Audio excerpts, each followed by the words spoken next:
வணக்கம் தோழர்களே. தமிழ் விடுகதைகள். பதிலை 5 வினாடியில் சொல்லுங்கள். வாங்க வீடியோக்குள்ள போகலாம். என்னை யாரும் ஷேர் பண்ண விரும்ப மாட்டாங்க. நான் யார்?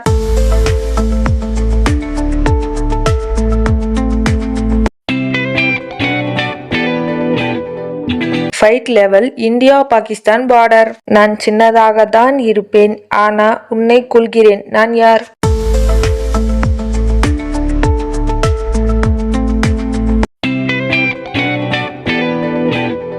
பைட் போட்டா மவுத் ஃபயர் கிராக்கர்.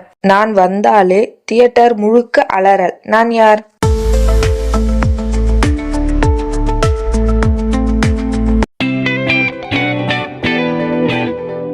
பாப்கார்ன் வாங்குவது திருவிழா மாதிரி இருக்கும். வீடியோவில் எத்தனை விடுகதைக்கு சரியான பதில் கண்டுபிடிச்சிங்க அப்படின்னு கமெண்ட் பண்ணுங்க. இன்னும் இது போல நிறைய விடுகதை வீடியோக்கள் பார்க்கணும்னா ஷேர் பண்ணுங்க, லைக் பண்ணுங்க, சப்ஸ்கிரைப் பண்ணுங்க.